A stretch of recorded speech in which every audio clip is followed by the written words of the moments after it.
Hello friends, welcome to our channel learn stock charts to earn. दोस्तों, अगर अब तक आपने मेरे चैनल को विजिट नहीं किया तो चैनल पर आइए, यहाँ पे प्लेलिस्ट पे क्लिक कीजिए। प्लेलिस्ट पे क्लिक करने के बाद यहाँ पे मैंने कैटेगरी वाइज वीडियोस अपलोड करके रखे हैं। प्लेलिस्ट का नाम देखकर भी आपको पता लग जाएगा कि वो रिस्पेक्टिव प्लेलिस्ट में किस तरह के वीडियोस है। तो आपके इंटरेस्ट के हिसाब से आप ये वीडियोस देख लीजिए। और अगर आपको चैनल पे कुछ भी मीनिंगफुल लगता है और अगर आपको लगता है कि चैनल पे जो भी हमने इन्फॉर्मेशन प्रोवाइड की है उससे आपके नॉलेज में गेन हो रहा है, तो ये आप मेरे चैनल को सब्सक्राइब कीजिए। और अगर सब्सक्राइब करते तो रेगुलर अपडेट्स के लिए बेल आइकॉन को क्लिक कीजिए। दोस्तों, अगर आपको स्टॉक मार्केट रिलेटेड बुक्स में इंटरेस्ट है तो अमेजोन पर आकर ये मेरा नाम डाल दीजिए और सर्च पे क्लिक करने के बाद अब तक जितने भी मैंने बुक्स पब्लिश किए हैं आपके सामने आ जाएंगे। यहाँ पे भी हमने बेसिक इंफॉर्मेशन प्रोवाइड करने की कोशिश की है। उसके ही साथ जो अलग अलग ट्रेडिंग स्ट्रेटेजीज रहते हैं, जैसे कि इंट्राडे ट्रेडिंग स्ट्रेटेजीज, फिर शॉर्ट टर्म ट्रेडिंग स्ट्रेटेजीज, फिर स्विंग ट्रेडिंग स्ट्रेटेजीज, फिर मल्टीबैगर स्ट्रेटेजीज, तो हर अलग तरह के स्ट्रेटेजीज के ऊपर, चार्ट पैटर्न्स के ऊपर और टेक्निकल इंडिकेटर्स के ऊपर हमने बुक पब्लिश करने की कोशिश की है। हिंदी में भी एक बुक पब्लिश किया है दोस्तों, जो बेसिक इन्फॉर्मेशन प्रोवाइड करता है stock market and technical analysis के बारे में। तो यहाँ पे आइए दोस्तों, और जो भी इन्फॉर्मेशन प्रोवाइड की है उससे भी आप फ़ायदा लेने की कोशिश कीजिए दोस्तों। लेकिन जो भी हमने इन्फॉर्मेशन या रिस्पेक्टिव बुक्स में प्रोवाइड की है उसे आप एजुकेशनल पर्पज़ ही कंसिडर कीजिएगा।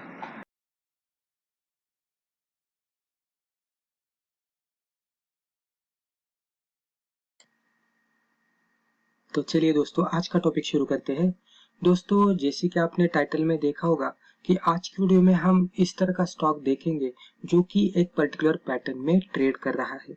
दोस्तों, जनरली क्या होता है कि हम जब भी चार्ट पैटर्न के बारे में एनालिसिस करते हैं, यानी कि हमें इस तरह का स्टॉक सिलेक्शन करना होता है कि जहाँ पे कोई पैटर्न का ब्रेकआउट यानी कि प्रिपेयर हुआ होगा, यानी कि चार्ट पे ऑलरेडी ब्रेकआउट हुआ होगा।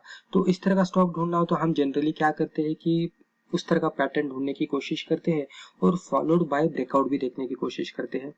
तो जब भी हमें ब्रेकआउट मिलता है, वॉल्यूम के साथ मिलता है, तो हम कहते हैं कि वो पैटर्न को ब्रेकआउट हुआ है और अभी उसमें और भी प्राइस एक्शन आएगा, तो हम उसमें पोजीशन बना लेते हैं। लेकिन दोस्तों, जनरली वहां पे क्या होता है कि जब भी कोई भी पैटर्न को ब्रेकआउट होता है तो ब्रेकआउट वाली कैंडल बहुत ही बड़ी बुलिश ग्रीन कैंडल रहती है। तो जनरली क्या होता है कि एक बड़ी वाली कैंडल बन जाती है तो स्टॉक में बहुत ज्यादा प्राइस एक्शन बनी होती है और फिर स्टॉक थोड़ा नीचे भी आता है और रिट्रेसमेंट देता है। तो ये भी सिचुएशन होती है और कभी कभी स्टॉक रिट्रेसमेंट भी नहीं देता लेकिन ऊपर ही जाने लगता है। तो ये दोनों भी सिचुएशन होती है, लेकिन हमें पता नहीं चलता कि कौन सा स्टॉक रिट्रेसमेंट देगा और कौन सा स्टॉक कंटिन्यूस बेसिस पे ऊपर ही जाएगा। तो ये एक प्रॉब्लम आ सकता है। हम कभी भी अगर मान लीजिए ब्रेकआउट कैंडल के ऊपर जब भी हम पोजीशन बना लेते हैं और स्टॉप लॉस डिफाइन करते हैं, तो उस तरह की सिचुएशन में अगर ब्रेकआउट वाली कैंडल बड़ी रहेगी तो हमें रिस्क रिवॉर्ड रेशियो भी अच्छा खासा नहीं मिलता।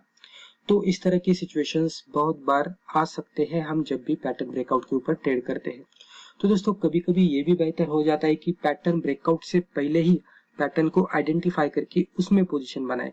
तो वहां पे बेनिफिट क्या हो जाता है, वहां पे रिस्क भी है, लेकिन पहले बेनिफिट क्या हो जाता है वो देखेंगे और हम रिस्क भी देखेंगे।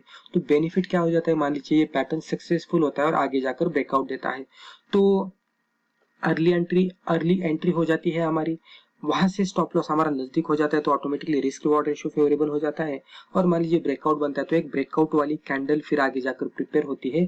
ऑलरेडी हमने पहले ही पोजीशन बनाई हुई होती है तो हमें अच्छा खासा प्रॉफिट वो ब्रेकआउट कैंडल पे भी मिलता है और फिर स्टॉक और भी ऊपर जाने लगता है तो हमें अच्छा खासा प्रॉफिट भी मिल जाता है। तो ये उसका बेनिफिट हो जाता है अर्ली एंट्री का, पैटर्न ब्रेकआउट से पहले पैटर्न में स्टॉक को ढूंढकर उसमें पोजिशन बनाना, ये इसका बेनिफिट हो जाता है। लेकिन इसमें एक रिस्क भी हो जाती है। रिस्क क्या होगी, मान लीजिए दोस्तों कि पैटर्न ब्रेकआउट नहीं होता और फिर स्टॉक में गिरावट आने लगती है तो इमीडिएट बेसिस पे आपका स्टॉप लॉस भी हिट हो जाएगा। तो ये दोनों भी सिचुएशंस उस तरह के यानी कि पैटर्न में जब भी हम पैटर्न ब्रेकआउट से पहले जब भी हम एंट्री करते हैं तो ये दोनों भी सिचुएशंस आने वाले हैं। एक सिचुएशन में हमें एडवांटेज मिलने वाला है और दूसरी सिचुएशन में हमें प्रॉब्लम भी आ सकता है, हमारा स्टॉप लॉस भी हिट हो सकता है।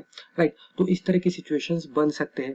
लेकिन डेफिनेटली हम थोड़ा अच्छी तरह से स्टॉक का सिलेक्शन कर लेते हैं, अगर अच्छी तरह से हम एनालिसिस कर पाते हैं तो हमें मैक्सिमम अगर कुछ इंडिकेटर्स का इस्तेमाल कर सकते हैं आप, या तो अगर आपको अच्छी तरह से प्रैक्टिस हो जाएगी तो आपको समझ में आता है कि ये पैटर्न में आगे जाकर ब्रेकआउट होगा या नहीं। तो उस तरह का अगर आपको कॉन्फिडेंस लगता है तो आप अर्ली एंट्री डेफिनेटली कर सकते हैं और वहां पे अगर आपका रिस्क रिवॉर्ड इंप्रूव हो सकता है तो ये डेफिनेटली अच्छी बात है, क्योंकि अगर स्टॉप लॉस भी हिट होता है तो आपकी रिस्क कम रहेगी। लेकिन पैटर्न सक्सेसफुल होगा, आगे जाकर ब्रेकआउट बनेगा तो आपका रिस्क रिवॉर्ड अच्छा खासा मिलेगा, तो प्रॉफिट भी मिलेगा, तो वो बहुत अच्छा खासा मिलेगा। राइट। तो ये कुछ उसके बेनिफिट्स और जो कि हमने डिसएडवांटेजेस बताई ये हो सकते हैं। अभी हम आज के दिन में एक स्टॉक हमें वैसा ही मिला है कि जिसमें हमें स्टॉक पैटर्न के अंदर ट्रेड कर रहा है, इस तरह की सिचुएशन में मिला है। तो ये स्टॉक के बारे में हम थोड़ा देख लेते हैं, एनालिसिस करते हैं और देखते हैं कि हमें इसमें किस तरह से ट्रेडिंग करनी चाहिए। अब यहाँ पे हम अर्ली एंट्री कर रहे हैं तो हमें आगे जाकर उसको ट्रैक करना पड़ेगा कि ये हमारा स्टॉप लॉस हिट करता है या आगे जाकर टारगेट हिट करता है।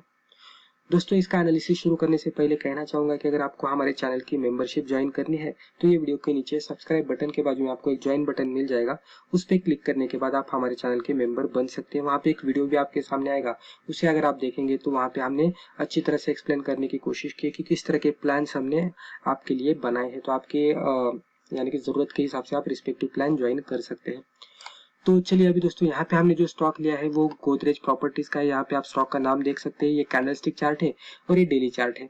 अभी चार्ट पे देखेंगे कि जैसे कि हमने कहा कि पैटर्न ब्रेकआउट से पहले स्टॉक में एंट्री करना है। तो यहाँ पे अगर आप देखेंगे तो जिस तरह से फ्लैग पैटर्न रहता है उस तरह के पैटर्न के अंदर ये स्टॉक ट्रेड कर रहा है। ये इसका पोल है और ये इसका फ्लैग है, राइट। तो इस तरह से ये फ्लैग पैटर्न में ट्रेड कर रहा है। अभी इसका ब्रेकआउट नहीं हुआ है दोस्तों, अगर आप देखेंगे तो ये ब्रेकआउट नहीं दिया है, अभी भी पैटर्न के अंदर ही ट्रेड कर रहा है। अभी यहाँ पे मैं थोड़ा वॉल्यूम को यहाँ पे ऐड कर लेता हूँ तो यहाँ से आपको समझ में आएगा। अभी यहाँ पे वॉल्यूम को ऐड किया हमने, तो यहाँ से अगर आप देखेंगे तो ये कुछ प्रीवियस कुछ वॉल्यूम्स अगर आप देखें तो पूरा ड्राई वॉल्यूम था और यहाँ पे ये रीजन्स को अगर आप देखेंगे तो ये रीजन में वॉल्यूम यहाँ पे अच्छी तरह से बढ़ रहा है। यानी कि लग रहा है कि ये स्टॉक यहाँ पे बॉटम पे आया था। यहाँ पे मैं इस तरह से मार्कआउट करूंगा तो यहाँ पे स्टॉक बॉटम पे आ गया। जिस तरह से डबल बॉटम पैटर्न बनता है उस तरह का पैटर्न बन गया और उसमें अभी अब ऊपर के साइड में प्राइस एक्शन बन रही है और ऊपर के साइड में प्राइस एक्शन बनते बनते यहाँ पे फ्लैग पैटर्न भी बन रहा है और फ्लैग पैटर्न के अंदर ये स्टॉक ट्रेड कर रहा है। अभी हमने थोड़ी अर्ली एंट्री इसमें करने का, यानी कि उसके हिसाब से हम इसका एनालिसिस कर रहे हैं, क्योंकि अगर आप देखेंगे तो यहाँ पे क्लियरली फ्लैग पैटर्न जैसा बन रहा है और नीचे वॉल्यूम भी कुछ प्रीवियस कैंडल्स का अगर आप देखेंगे तो वॉल्यूम भी यहाँ पे बना हुआ है। तो जनरली क्या होता है कि जब भी स्टॉक यहाँ पे बॉटम पे आता है तो ओवरसोल्ड रहता है। तो ओवरसोल्ड रहने के बाद फिर उसमें अगर मान लीजिए प्राइस एक्शन बनती है तो स्टॉक ऊपर जाता है, इस तरह की वर्टिकल रैली आती है, फिर स्टॉक ओवरबॉट हो जाता है। तो ओवरबॉट होने के बाद फिर स्टॉक एक साइडवे में या तो रिट्रेसमेंट में चला जाता है, उसे ओवरबॉट जो रीजन है उसे नॉर्मल करने के लिए जनरली इस तरह से होते रहता है।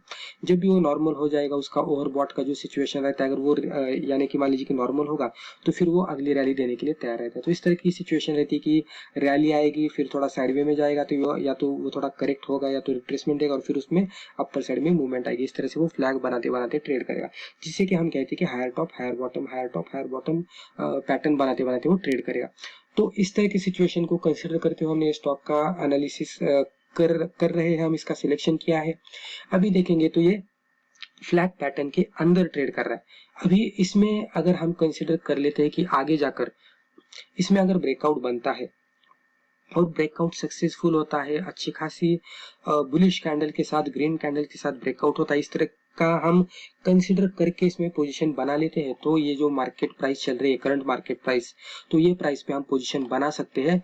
पोजीशन बनाने के बाद यहाँ पे अगर आप देखेंगे तो ये जितने भी कैंडल साइडवे में गए थे, ये ऊपर वाले जितने भी कैंडल साइडवे में गए थे उसमें से ये कैंडल देखेंगे तो इसका लो सबसे नीचे था। तो ये कैंडल के लो के नीचे हम हमारा स्टॉप लॉस लगाएंगे। अगर प्रीवियस जाकर देखेंगे तो यहाँ पे भी आपको समझ में आएगा कि वही लेवल भी बहुत ही अच्छी तरह से as a support resistance work out हुई थी। तो ये इस तरह से हम ये लेवल को मार्कआउट करेंगे तो ये करंट मार्केट प्राइस पे हम इसमें पोजीशन बना सकते हैं, यानी कि ब्रेकआउट होने से पहले। और ये कैंडल ये जितना भी साइडवे में गया था इसका सबसे ज्यादा लो ये कैंडल का था, तो ये लो के नीचे हम थोड़ा बफर लगाकर यहाँ पे स्टॉप लॉस लगाएंगे। और टारगेट फ्लैग के हिसाब से हम देखेंगे तो जो फ्लैग का पोल रहता है उसकी हाइट रहती है, उसके हिसाब से भी हम टारगेट कैलकुलेट कर सकते हैं। यानी यहाँ पे मैं जनरल एक कैजुअली ये जो भी ऊपर रेजिस्टेंस हमें दिखते हैं उसके हिसाब से आपको टारगेट बताने की कोशिश करूंगा। तो यहाँ पे रेजिस्टेंस दिख रहा है, यहाँ पे दिख रहा है, यहाँ पे दिख रहा है, आप देख सकते हैं बहुत बार ये लेवल पे रेजिस्टेंस ले आता, तो ये हमारा पहला टारगेट बन जाता है। दूसरा टारगेट हमारा यहाँ पे हो जाता है, यहाँ पे रेजिस्टेंस ले आता है, यहाँ पे राइट। थर्ड टारगेट अगर ब्रेकआउट देता है वो लेवल को तो ये रहेगा और फिर फाइनल हमारा ये उसका फाइनल टारगेट रहेगा, जो कि उसका हम देखेंगे तो लाइफ टाइम हाई था, राइट। ये चार्ट पे दिखेंगे तो लाइफ टाइम हाई के आसपास दिख रहा है, राइट। तो ये टारगेट आने के लिए ऐसा नहीं कि इमीडिएट बेसिस पे आएगा, इसे क्या करना पड़ेगा कि पहले रेजिस्टेंस को ब्रेकआउट देकर क्लोज आउट देना पड़ेगा, फिर सस्टेन होगा, फिर अगला टारगेट हिट करेगा, वो रेजिस्टेंस को ब्रेकआउट देगा, सस्टेन होगा तो फिर अगला टारगेट हिट करेगा, इसे भी ब्रेकआउट देकर सस्टेन करेगा तो फिर ऊपर वाला टारगेट आएगा। इस तरह से उसे रेजिस्टेंस को भी ब्रेकआउट देना पड़ेगा। तो इस तरह से सिचुएशन लग रही है। तो इस तरह से हमने ये स्टॉक का सिलेक्शन ब्रेकआउट होने से ही यानी कि उसके पहले ही किया है। अभी हम इसे देख लेते हैं कि जैसे कि मैंने कहा कि करंट मार्केट प्राइस पे हम पोजीशन बनाकर ये कैंडल के लो के नीचे स्टॉप लॉस लगा सकते हैं और ऊपर वाले हमारे टारगेट बन जाते हैं। अभी यहाँ पे अगर आप देखेंगे तो रिस्क रिवॉर्ड भी हमें अच्छा खासा मिल रहा है, क्योंकि रिस्क हमारी खाली इतनी है लेकिन रिवॉर्ड हमें इतना अच्छा खासा मिल रहा है, राइट। तो ये भी हमें बेनिफिट मिल रहा है। लेकिन यहाँ पे रिस्क कितनी है कि हमारा पैटर्न अगर फेलियर हो जाता है तो डेफिनेटली ये स्टॉप लॉस भी हिट करेगा, तो वो भी हमें देखना पड़ेगा। तो money management, quantity management, risk reward को देख के हमें इसमें ट्रेड करना पड़ेगा। तो अभी आप आपकी वॉच लिस्ट में पर्टिकुलर स्टॉक को डाल सकते हैं और हम फिर इसे कुछ दिन के लिए ट्रैक करेंगे और देखेंगे कि आगे जाकर इसमें ब्रेकआउट होता है क्या। अगर ब्रेकआउट होता है तो वो फिर आगे जाकर हमारे टारगेट भी हिट करता है क्या। अगर वो ब्रेकआउट देगा, टारगेट हिट करेगा, तो हमारा जो मेन टारगेट था यहाँ पे ये पर्टिकुलर एनालिसिस का कि ब्रेकआउट से पहले एंट्री करना, तो वो सक्सेसफुल हो जाएगा। तो हम इसे कुछ दिन के लिए ट्रैक कर लेते हैं, हमारा एनालिसिस शॉर्ट टर्म के लिए एप्लीकेबल है। तो दोस्तों मुझे लगता है रिस्पेक्टिव वीडियो में हमने जो भी डिस्कस किया इससे आपको जरूर फायदा हुआ होगा। दोस्तों अभी हमने लाइव चार्ट पे एनालिसिस किया है तो डिस्क्लेमर बताना जरूरी है। तो दोस्तों एज ए डिस्क्लेमर, इस चैनल पे हम जो भी डिस्कस करते रहते हैं वो पूरी तरह से एजुकेशनल पर्पज है, तो आप इसे एजुकेशनल पर्पज ही ले लीजिएगा। इसको देखकर आप प्लीज ट्रेड मत कीजिएगा। तो दोस्तों आज के लिए बस इतना ही। Thank you.